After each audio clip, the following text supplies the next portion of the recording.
Hello, I'm Dayna, uh, and I'm in the US, and I'm here with the other Dayna. Dayna. We're the Daynas. It's okay. We're just introducing ourselves because this is our first episode. So I'm in Canada. This is what I call my other Dayna because people get confused if I just say Dayna. They think I'm talking about myself. But I call her my other Dayna. She is someone we met, what was over a year ago, I guess now, because we started in the mutual group together. And then we got to actually meet physically in the summertime.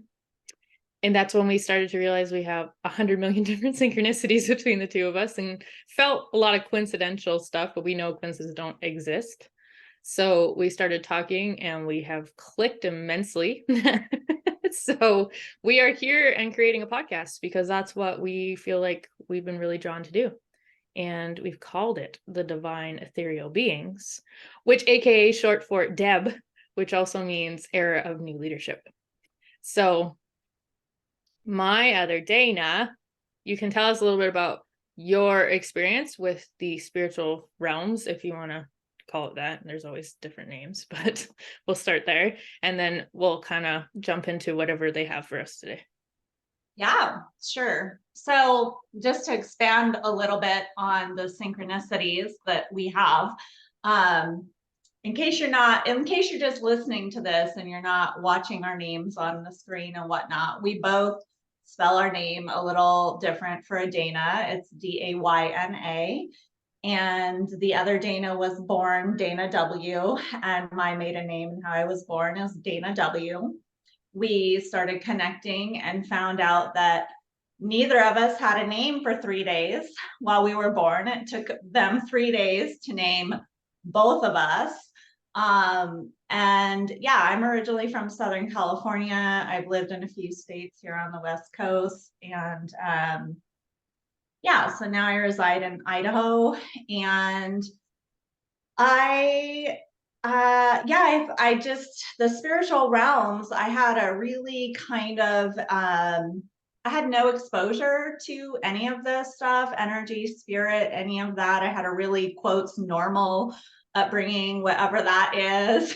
And then just had this really kind of amazing, wonderful spiritual awakening for about 5 months, and have spent close to 10 years now, just really kind of seeking to understand ever since. And throughout that process of seeking and learning, it's just been a really magical journey of uncovering kind of truths of the universe and who I am and what I'm here for and all of that stuff. And leading me to meeting you at and all of that. So yeah, you want to share about your spiritual journey? Yeah, it's so funny because people are going to notice, like, obviously, I don't have 10 years under my belt yet. This was something that, came about for me really, really quick. But what took me was a big shakeup in my life. I lost somebody really close to me, and I almost lost my best friend in the same week. So it really just gave my eye opens to say that there's something more here for me, and that the universe was really trying to lead me in a different direction. So for myself, I was 25 and was quite successful by society standard. I owned a home, I had a car, and I had a really good job. I was making decent money. And here I was standing there at 25 years old thinking, holy Lord, is this it? Like, have I achieved all this? And I'm only 25, right? And it actually scared me a bit because I thought this is a boring life. I really wasn't enjoying myself very much. So I wasn't making the choices to change. The universe said, no more. It has to happen now. And so I call it the reality slap in a way. When you lose somebody like that, you kind of really start to look at the world differently. So I kind of went out and I actually full on left my job. I don't tell everybody to do that exact thing, but I jumped off the cliff. I couldn't do it anymore. So I left, and I kind of just started to try and explore again. The energetic world was nothing I grew up with either. I grew up in a town of 600 people in Southwest Saskatchewan in Canada here, and they're all very closed off to that kind of stuff, right? It didn't exist. So thank God for the internet. That's all I gotta say. And it allowed me to start opening up some space. And I never even knew what Reiki was. It just popped in my head one day. I now know what that was, but it was just this guide to start saying, come on, start looking at some of this stuff. So I did. And it started leading me down a path to finally find someone that could help me and crack my door open.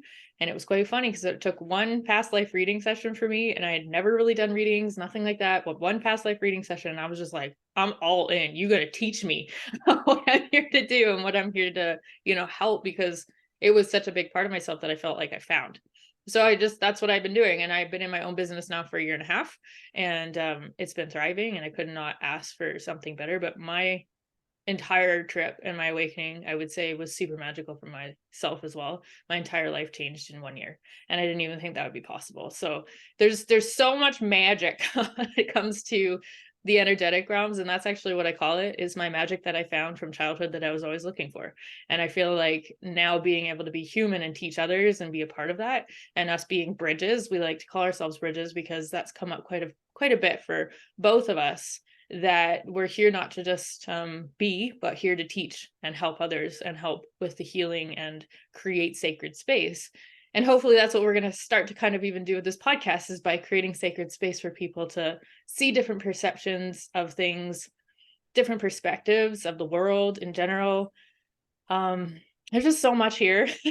And I know that we're going to be a little bit all over the map. Probably every episode is going to be a little different, but we'll try to keep it to a topic that, they come up with. And today it really feels like it's going to be about time and people's perspectives of self, of what they expect us to look like or be, because that actually came up in a little bit of conversation before we started recording. So if we're good and you're feeling good, we can just start jumping into that if you're ready. Yeah. I had a few things come up while you were talking, Good. but Start spitting.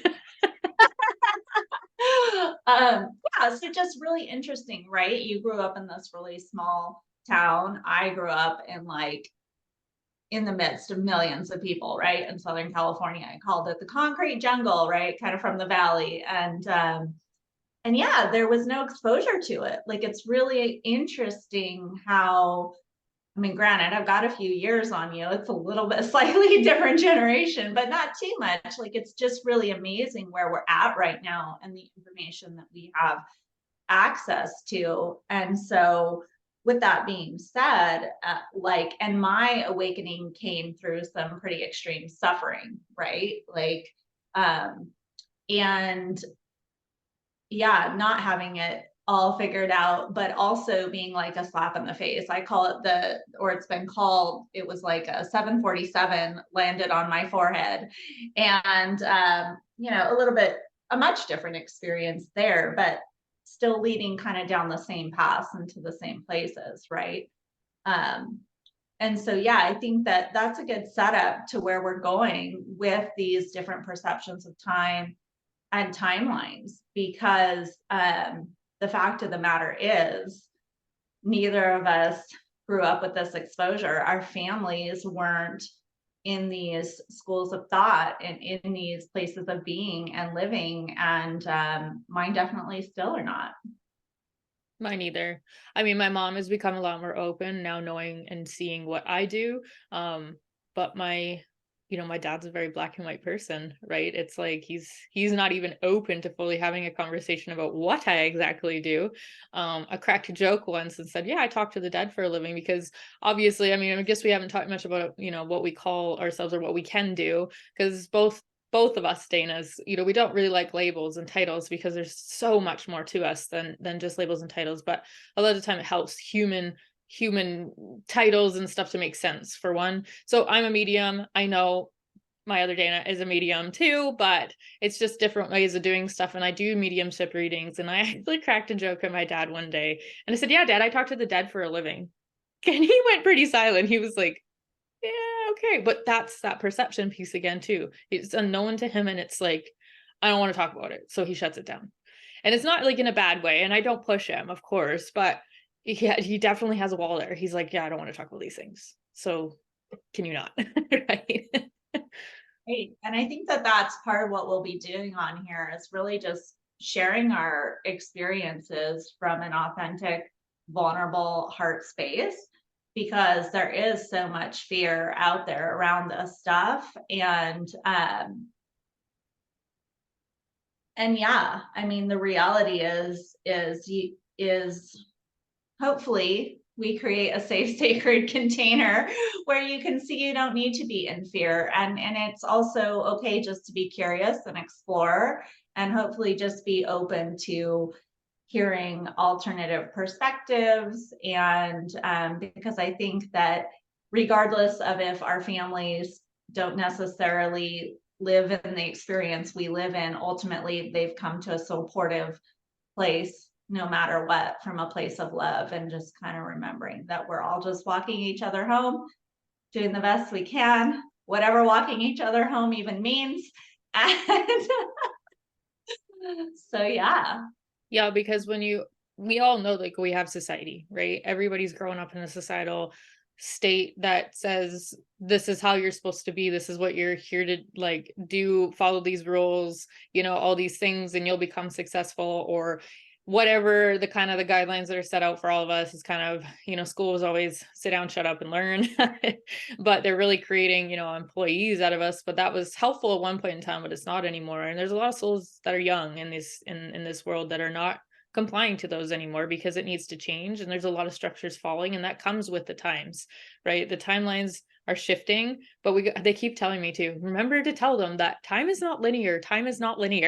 Like, and it's not the way. It's hard to see that because we're like 3D and we're the lowest dimension, like we're thick, right? It's not like we can just move different timelines in a way that we can understand in a human brain. But if you allow yourself to come into your spiritual part, your spiritual part makes sense of time easier than probably a human brain ever could. And I learned that for myself, because just even as we were talking this morning, we were saying how we can't remember sometimes certain things that have either happened in our life, or someone else is giving us a different story. And it gets confusing because it's like, well, I don't feel like that's real, or I don't feel like that happened. And yet the feels and within self are always going to be your truth, right? But then how do you go about that and have that conversation with that person and say, well, I don't think that's real, or I don't think that happened, because their perception is saying it did, and then you get those conflicts, especially between family. And, family is one of those things that we all say we can't just get rid of. It's not exactly an easy closing the door on someone you love that is family.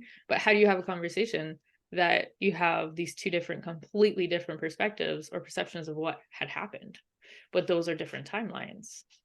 Yeah, so I'm getting a couple different visuals, and what in the past, well, I was asking about this for myself, and they showed me like a train station with all the tracks coming in as the timelines. And so it was just like where I was at in my journey, but it was like they're all coming together to this one point and moving forward on one timeline. Like that was just where I was at. And so while you were talking, they were showing me like it was like Grand Central Station, right? Everybody's timelines coming together in the family, right? And so how I have moved through this is one, it's like peeling back the layers of self, getting like really deep in that self-love and going through all the different layers and modalities and neuroscience and all the stuff that we geek out on, which I'm sure we'll get to in the future. But like Absolutely. just really like it's okay remembering that every person's perception is valid and true for them, and that they can all coexist and commingle. And it's like really giving up, because that's the other thing, right? Like this might ruffle a few people, but there is no right and wrong.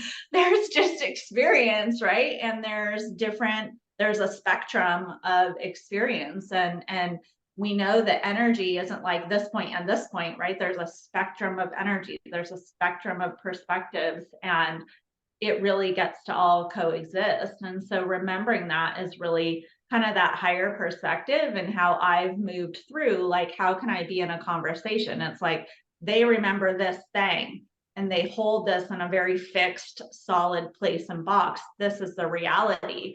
And I just have to be very confident in myself and the experience and memory that I have. And it's like, does it matter, right? Like, does it matter to my life now if they hold this experience as solid and true? Or is it okay if they believe this and I hold a different truth?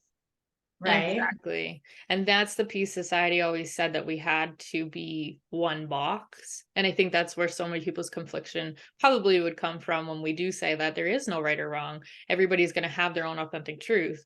And so even in this podcast and any of the episodes that we continue to go forward with and create, if you continue to listen with us, like, just take what resonates and leave what doesn't, because that is the most important piece when it comes to listening to other perceptions, perspectives of the world, whatever it is, because all of our authentic truths can be very different from each other. And it's all for good reason, because of what our soul is either here to do, or what you've come in wanting to do here, or to experience. So those truths are going to be different for everybody. And I love the way you put it with the analogy of the train station, because it's very, very true.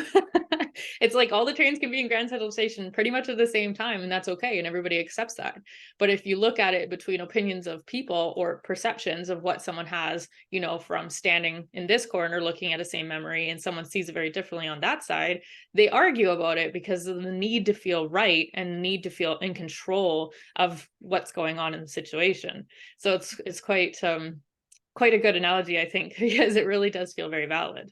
And it can just coexist all at once. And yet you still get to choose where your own reality will lie.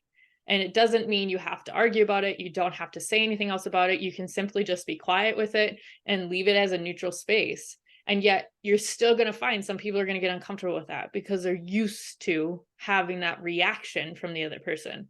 And so having no reaction can also cause a reaction from the other person, just from you being neutral. And I've also learned that. But after a little while, it doesn't take long. They start to accept that as your truth and your authentic truth, because authenticity, as we have mentioned before, and you told me one day that authentic energy is the highest vibrational energy really that exists.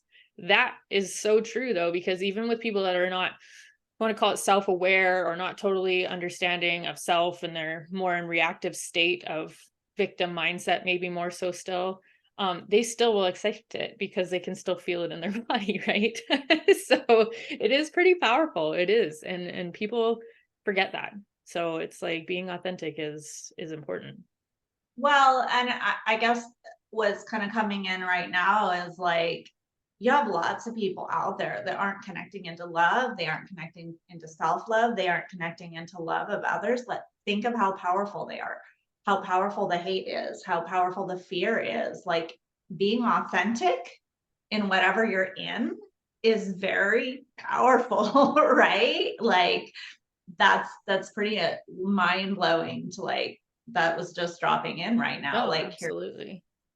here's It why. is very true. And that's the thing, like, I think a lot of, hopefully, some of these perspectives and stuff, and as we talk about not just our own experiences and some things that are being given to us, and when we talk about being given to us, we're talking about, our own guides. Like, we do not do tapping into these realms by ourselves. Like, we are all connected. Dayna and I are connected in the realms together when we do this kind of work, because obviously as I'm talking, her guides are giving her things, as we're speaking, and we can already kind of feel what's coming down the line. And that's what I just call being very connected, and choosing to be very integrated into the human experience as well, instead of doing it alone, because we're really not here to do it alone. We have these incredible teams, or guides, angels, the universe, God, source, divine. There's no right or wrong to call it, but whatever you're comfortable with coloring it, it is there. And it's there for a bigger reason than just us to be here and human and suffering through whatever we're trying to get through in this human life, when so many of us don't even know what we're here for. And to find out what you're here for is to get to know yourself. And by getting to know yourself allows you space to grow this connection that you naturally have as a spiritual being. This is not like a special gift she and I have. Like, this is just something we've tapped into and had been shown that exists, and choosing to go that way and starting to understand self makes it easier to move through the processes, knowing that you have these incredible beings, higher self, whatever you want to call it, standing there literally waiting to help you on this journey. It makes life easier when you've got this incredible, like, I call them like my squad, like, wants to take on this life with me. And it's really empowering, because now you know that you're not here to do this alone, and you can get clarity and you can get understanding of self. And yet all it takes is a simple ask. It's just to ask. That's it. Just ask for the help, because of free will, they can't come in and help. And I was given the best analogy with that. They showed me one day that they're like holding up like the bumper car, you know, like the pads against everybody, just hoping you don't fully fall off the cliff because they can't like full in and come in and help you unless till you ask, right? And I feel Yeah. like that's exactly what happens to many of us, and we don't even realize it until someday you start to see that there's no such thing as coincidences. There's no such thing as just synchronicities happening on their own. It's like when you start to think about what you were thinking about to create your own reality, which is a whole nother topic we will get into, creating our reality. And that's an interesting one lately, because I feel like more and more people are starting to understand how thoughts create reality. But for our thoughts, we need to come from more of an authentic place. And to become from an authentic place, I feel like you have to get to know yourself. That's the end of it. And as uncomfortable as that might make a lot of people feel, because nobody really wants to feel the uncomfortable things, we still have to do it. If you want true change in your life, that's the only way to go about it, period. And if you Yeah. want it to stick, right? Yeah, and I think that that's a really key point here is like both of us have businesses, both of us do this work, and both of us have been through so much. Like there's virtually nothing that you're facing or that you've been through that one of us hasn't experienced, touched on. You know, like one of my gifts is when I connect in with people and they're sharing their stories, I will experience what they are experiencing. And so it's like you're really not alone. And, you know, so there is nothing off limits. And you don't have to be scared. Not only are you not alone in the realms, but like you don't have to be alone in the human physical world either. Like there's both of us, but there are so many people out there that you have to just find the person that you resonate with in that moment in time of your journey and just start working with them. And a couple other points real quick is like the first modality or place that I started was Reiki as well. Like that's just such a great access point for so many people. And then additionally, when we talk about like our gifts and what we do and connecting in the realms, like I wanted to bring back to this concept of perception and it like beyond how do we ask for help and that free will piece, it's being open to how we perceive the information coming in, right? Because you and I are so similar, yet we do it differently. Mm-hmm. And you really have to learn, how do you receive, how do you perceive information? And the thing is, your team, your guide, your squad, whatever you call them, they will work with you and you can ask them, and you are a powerful co-creative being. You can define with a loose set of rules and lines how you want to be communicated with to begin with, right? The important thing is establishing the point of communication and getting familiar with who and what you're communicating with on the other side, right? And it's really like we all have different gifts of perception. And just because, like, I just want to mention, like, yeah, okay, there are times that I hear like I would with my normal ears, I will hear words, but most of the time that's not the case. And yes, sometimes I will see visualizations, but often it's not the case. For me, a lot of times it's almost like a memory implanted. It's a knowing, it's a being and an experience all in itself. And I just have to trust that. Um and yeah, just like I'm not going out of my body reaching for any of this information. So there are so many dynamics to this, but back to the like perceptions and time piece. um all of It's important to understand that time only exists here on this planet, right? Yeah, and not in the way by the ticking clock. The ticking clock was this thing that was created in a patriarchal system to create a type of fear and rushing. Because if you were rushing and you were always busy, there was no time to find in self, to find your own inner power. So in which this ticking clock rules many of our lives because it's how our world works per se. And it's just not true. And as time goes on here on Earth and in the next few years, and it's so funny because I almost hate to say like few years in time anymore, but it's like we still have to use that because you know it exists here still in that same perception. but it's changing so fast, and things feel like, I can't tell you how many people have said to me, I feel like my time's like actually speeding up. And it's like, well, because it kind of will feel like that for sure when you're watching a ticking clock. Absolutely, because vibrational set points are changing, right? We're rising, we're going somewhere different. And so people feel like, you know, their time is almost like so quick, it's happening in a blink. And in a way, a ticking clock absolutely will make it feel like that now. But it's also creating this in people of a fear that they're losing time now. And really, in a way, if you think about it, you're actually gaining time if you choose to look at it that way. And by choosing to look at your gaining time, and that time is not linear or this ticking clock, creates space to say, wow, I can breathe again. Because if I think about not being stressed out, like I always tell people, imagine taking the clock off the wall and you just wake up in a day and you're not restricted by a time limit. How would you feel? Right? And a lot of people are like, wow, it'd be really liberating. Well, it is. And yes, I understand that we still like have to live by a clock in a technical way, but to be able to create the space in self, that's where you can start from. And I just want to mention too about like your team is not always beings you don't know. Like if that's not something you're comfortable with, go with a loved one that's on the other side, because they are just as much a part of our team when they go back across than they are just like sitting. They're not just sitting floating around, right? They really do want to help us. So I always tell people, if there's someone you have on the other side that you're more connected with as a loved one, choose to talk to them first and experience what they feel like. And they're going to feel the same way they did on Earth. I guarantee you, they're going to have the same kind of personality, the same laughs, the beautiness, right? If they had heavy aspects, I'm going to tell you that's not there anymore either. They learn from that when they go back. So choose to connect with your loved ones first, if that makes you feel better, and ask them about time. Go and sit in a little 5-10 minute meditation, put some music on and go and ask them about time. I guarantee you're going to start to understand and see what we're talking about more so too.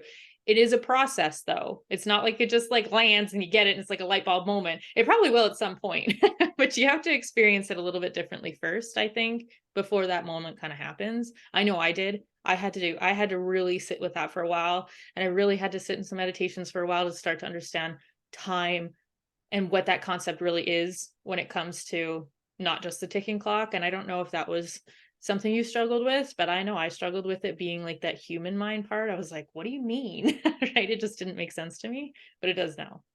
Yeah, I feel like so one, I've created a really amazing world around me and I'm very open. This is my whole existence. I talk about this with everybody. And and and I'm not like, I don't filter myself. I don't turn this off. It's just a way of being. But I feel like most people that I talk to with that context, they like most people have experienced these places of timelessness or time speeding up or time slowing down. I mean, we often say like time flies when you're having fun. Like that's one of the things, you're in the present moment. And I think that that's one of the best tools that I've utilized to access what we're talking about, playing with time.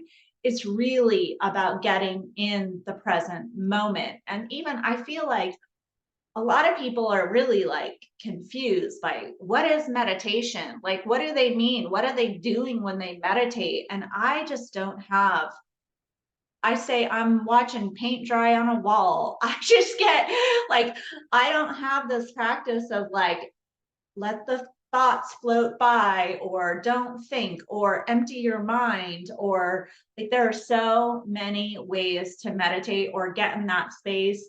Active meditation, non active meditation. For me personally, most of my stuff drops in when I'm fully focused and connected on something else. My attention and my thought is focused over here, and it just opens everything to flow through automatically. And so it's just developed into this constant conversation with these energy flows, right? And so yeah, sorry if that was a sideline tangent. No, it's good. No, I agree, because, and that is the other part. And it's so funny how it always comes together, right? Because like meditation is also another part of understanding time, because meditation it's a very overused word anymore. And I will agree with that, because it has this connotation of you need to be sitting on the floor with your legs crossed and you have to be like, and it's just, It's just not true. There's so many different types of meditation, but what it really comes down to as a baseline is being present. If you can be present, and I say to people, just start with it, just be super present. If you're on a walk, take the headphones out, don't be listening to music. Become super present with how the wind sounds through the trees, what the cars sound like driving down the road, what does the dog down the street sound like it's barking, right? As soon as you start tuning into everything becoming very present, that puts you in a space of calm and presence in self. And as soon as you do that, that's meditation. It does not have to be anything complicated or hard. It just has to be in present moment. And I remember watching a video, and it was of someone else, a spiritual intuitive or something like this anyway. And I just remember they were talking about how everybody will ask what time it is. And he says that clock should always just say now, because that's all that matters. It's always just now. Why does it matter if it seems like it's in the future or in the past? Because you're only ever living in the now. So I was like, that is very true. And so many of us will not, as human, want to think forward and think, oh, these are all the things I have to do. This is all the stuff. But where stress comes from is not feeling like everything's working out the way you think it should. So in which the body goes, oh, we're out of control, or this isn't happening how we think it should be happening. And so creates stress. And it is that simple, but people don't realize it because simplicity doesn't feel like it should be there because everything's been made so complicated, literally. So Right. Well, we are driven. There are agendas, right, that exist absolutely. that put us in this survival state kind of collectively that has been the past. And it's like, yeah, it's just we've been programmed in certain ways, and like just giving yourself permission, I think, is a huge piece to be in the now. And like you can do it anywhere, anytime. I don't care. You could be at a busy airport, simply focus on each individual sound happening all around you. You're in a busy location. Can you hear your own breath? Can you feel your own breath moving through your body? Right? Like we just make it so complicated. And, I get it. We get it. I've been there. All have been, because we all have to start there, because that's the way, the box is presented. But that's changing too. And I know that we're coming up on our time for this one, but if you look at your children, if you have kids, and even if you don't, like I don't have my own kids, but I have a younger brother who's quite a bit younger than me. He's only 17. But his generation is so different already in the way that they are presenting themselves, in the way that they're choosing to live life, in the way that they question everything. And if it doesn't make sense, they're like, well, why are you still doing it? It's like they're here to teach a lot of not just our older generations, but being a bridge to say there's something better for us to be doing and living in a different way. So if you really are curious, start watching your children because kids will teach you so much in the fact that they always live in present moment, especially the younger ones, right? They always want to stop and smell the flowers on the side of the road. I don't care how busy or how late we already are. Let me stop and smell the flowers on the side of the road because I want to admire the beauty that exists here. And that is children's way of teaching a lot of us older people that got sucked into the vortex of society and the beliefs. But you get choice now. It wasn't your choice when you were young, as coming into, you had to go through what you had to go through, right? But now you have choice. And are you going to choose something different for yourself? Are you going to choose something easier for yourself? But to get to the easy part, you do have to move through the hardness of emotion. And that's not always fun, but it's to be done. And it doesn't take another lifetime to change things. Promise you. It can be done very quickly. Yeah, exactly. Side note, I do have two teenage boys, just so y'all Yes. have a little glimpse into. And so within that note, I guess it'd be good to vulnerably share that both of my kids are very gifted, and the other side of the family, right? Their father's side is very closed off and not open to any of these worlds. So it's like co-parenting from two very different places of being, different timelines, different existences. And I think that that's very common nowadays in general.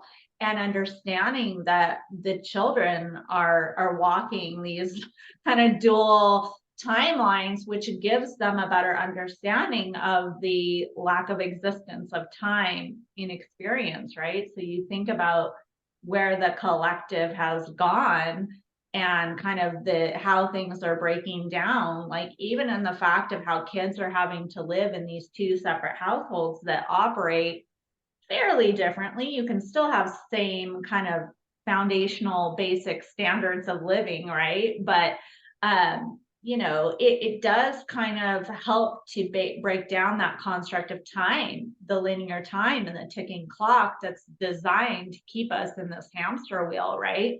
Because they're just not having that experience. And enter video games. Those kids are in timeless space all the time, right? Like, Absolutely. yeah. So I don't know. I think it just like depends on your age. So I just turned 44. I'll just put that out there. That's where I'm at. And it's like we just get to have compassion no matter where we're at on the journey. And it doesn't matter if you're, I mean, I was talking to somebody in their 80s last week coming into this journey, or like you're talking about the little ones, the little children, like they understand already.